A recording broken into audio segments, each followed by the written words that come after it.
Most people have heard of Ted Bundy, John Wayne Gacy, or Jeffrey Dahmer, but most haven't heard of the infamous black serial killers in U.S. history.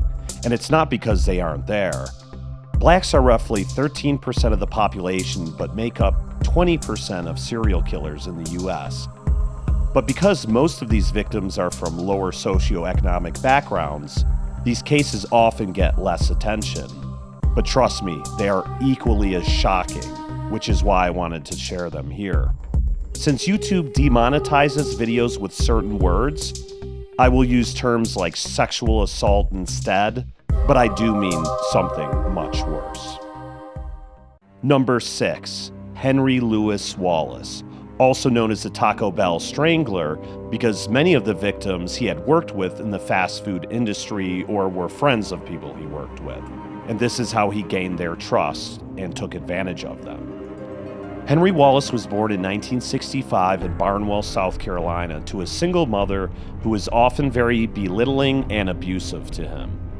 Despite his troubles at home, he was popular in high school and later went into the Navy. During the Navy, he developed a crack cocaine addiction and accumulated a criminal record, including burglaries around the Seattle area where he was stationed. Although he got arrested and even demoted for his crimes, he basically got a slap on the wrist and was able to leave the Navy with an honorable discharge in 1988. He returned to civilian life at his hometown, but his drug habit and criminal behavior continued, and there he would commit his first murder. On March 8, 1990, 18-year-old Tashonda Bethia went missing and was later found dead in a lake where Wallace had dumped her. Although he was questioned by police, he wasn't arrested at that time. He moved to Charlotte, North Carolina, where he worked at several fast food restaurants and was even a manager at a Taco Bell, which is where he worked the longest. His first victim in Charlotte was a prostitute named Sharon Nance, who he beat and killed after she asked him for payment of her services in 1992. Over the next 2 years, he would go on to kill 9 other women that he either worked with, was the boss of, or they were friends of his co-workers. In one case, it was one of his best friend's girlfriends. He went to the funeral of at least 2 of the victims and even told one of the victims' mothers that if there was anything he could do to help, to let him know. He also had reported another one of his victims as missing. In some cases, he had strangled these women in their homes while their children or babies were present in the home. And in one case, he actually strangled the baby and left it for dead. But fortunately, the baby survived. Investigators eventually realized that the majority of these victims had known each other in some way, and they all knew Henry Wallace. In one case, he strangled a woman, stole her car, and then abandoned it in a parking lot, and the police were able to match his palm print on the back of the car to him. He was later arrested and confessed to all of the 11 murders and is currently on death row at the Central Prison in Raleigh, North Carolina. Number 5, Benjamin Atkins, also known as the Woodward Corridor Killer, was a Detroit serial killer active from 1991 and 1992. His killing spree lasted less than a year, making him one of the fastest acting serial killers in U.S. history. Born in 1968 in Detroit, Michigan, in a poor neighborhood, his parents were drug and alcohol abusers, so he ended up in an orphanage for several years, where he was unfortunately sexually abused. He later returned home, where he witnessed his mom working as a prostitute and having sex with various men. For this reason, this fueled his hatred for this profession. He got involved in smoking crack and struggled with that throughout his life. His victims were largely vulnerable women who were poor prostitutes or on drugs or homeless or otherwise marginalized. He lured many of them to abandoned buildings like empty motels or derelict houses, under the pretense of using drugs or having sex, and once there, he would sexually assault them, bind or gag them, and then strangle them. He was arrested on August 21st, 1992, initially on a sexual assault charge after a surviving victim, Darlene Saunders, identified him after she had escaped. After 12 hours of interrogations, Atkins confessed to murdering 11 women. He provided very detailed confessions. He was able to describe the clothing, appearance, and precise crime scenes of his victims. In court, he tried to use an insanity defense, saying he couldn't be held fully accountable because of drug use and other things, but the jury rejected that. In April 1994, he was sentenced to 11 life sentences. Atkins died in prison in 1997, just a few years into his sentence, from HIV-related complications. Number 4. Anthony Sowell, known as the Cleveland Strangler, had also murdered 11 women between 2007 and 2009 in Cleveland, Ohio. Sowell became infamous for having one of the most gruesome crime scenes in modern U.S. history. Born into a broken home in 1959 in East Cleveland, he lived with 7 of his siblings and 7 of his cousins. He was described as a shy and timid child. The children were abused by his mother, who would do things like have them stripped down and then beat them with an electrical cord until they bled while the other children watched from the other room. When Sowell was 11, he began sexually assaulting his niece, who was 10, and some of the other males in the home were doing the same thing. When Anthony was 18, he went into the Marines and did really well there, reaching the rank of sergeant and getting discharged honorably when he was finished with his service. He was briefly married to another Marine while he was in, but later got a divorce. It was during this time in the Marines that he became an alcoholic and later got into crack. After the Marines, he was arrested several times in Cleveland for public intoxication and domestic violence in the late 1980s. In 1989, Sowell lured a pregnant woman to his home, choked her, tied her hands and feet, and sexually assaulted her, but somehow she got away by escaping from the third-floor window to the other house and then screamed to neighbors who came to help her. He was sent to prison for 15 years and got out in 2005 and was a registered sex offender in Ohio. He got a job and things were looking good for a little while, but he eventually lost that job, probably because of drugs, and he began selling scrap metal. It was suspected in late 2007 that he committed his first murder, and then 10 others followed over the next 2 years. Some of the bodies were found in the basement, the third floor, crawl spaces, and in the backyard. At one point, one of the girlfriends that was living with him had said there was an odd smell in the house, and some neighbors complained about this too, but he assured them that it was the sausage shop next door. In 2009, he had a woman over for drinks, and he attacked and sexually assaulted her, and she ended up escaping and reporting him to the police.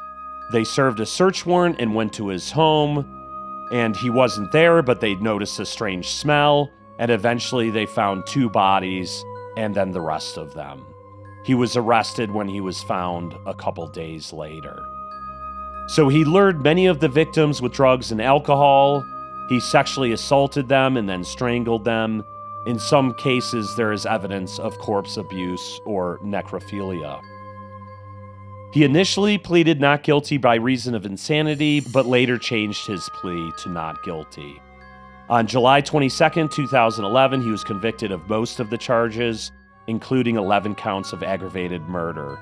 He was sentenced to death and on death row, but died on February 8, 2021, at age 61 of a terminal illness.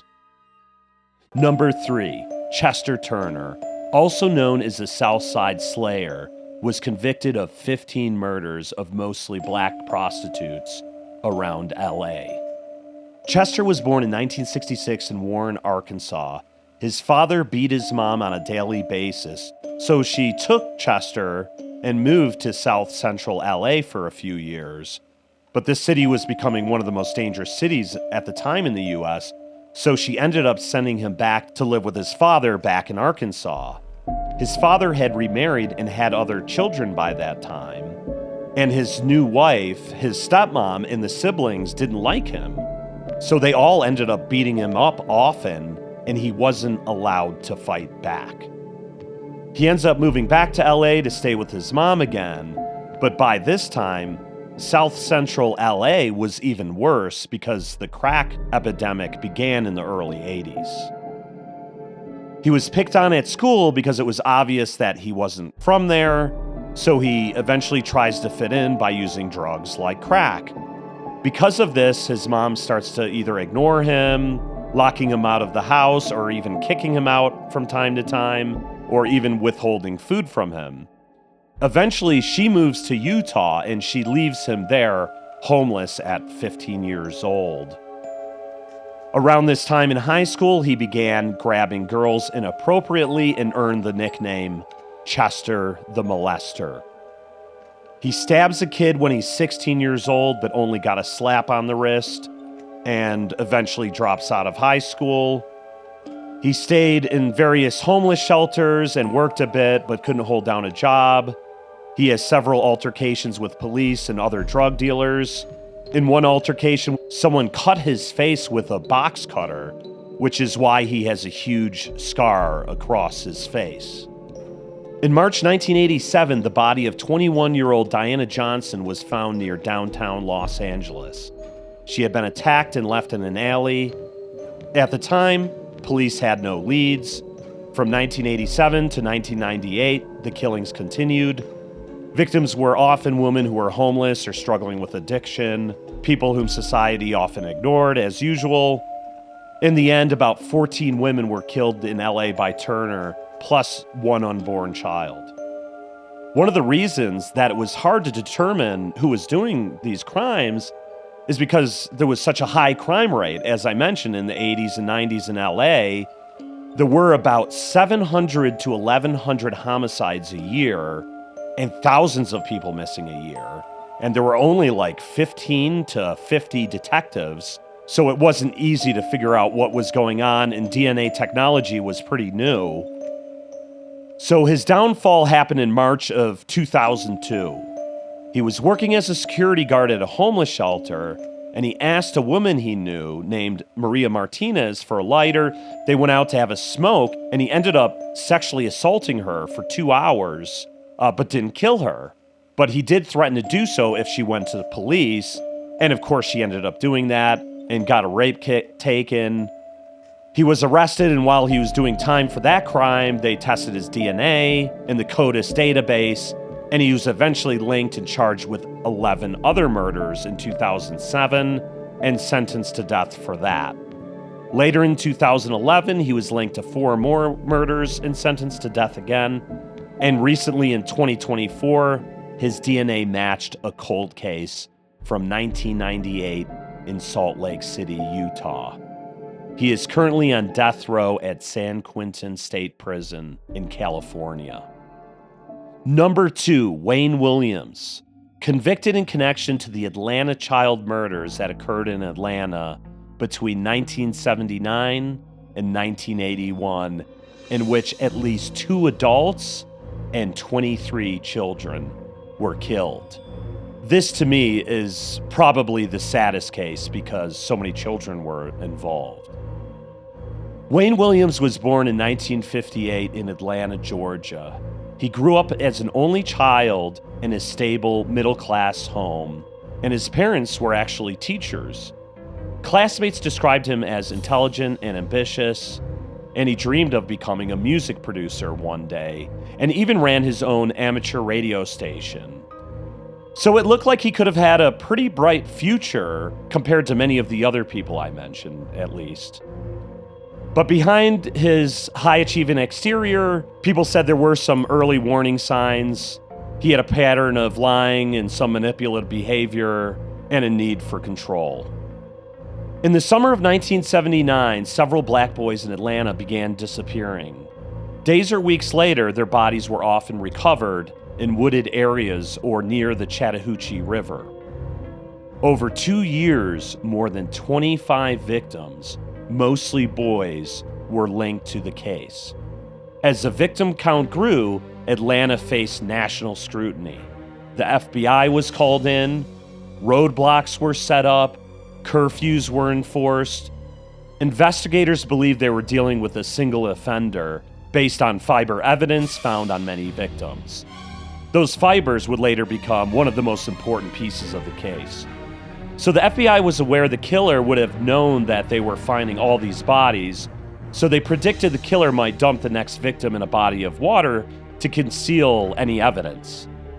Police staked out nearly a dozen area bridges, including crossings of the Chattahoochee River. During a stakeout on March 22, 1981, detectives got their first major break when an officer heard a big splash beneath a bridge. Another officer saw a white 1970 Chevrolet station wagon turn around and drive back across the bridge. They pulled over the driver, who was Wayne Williams, a 23-year-old aspiring music producer.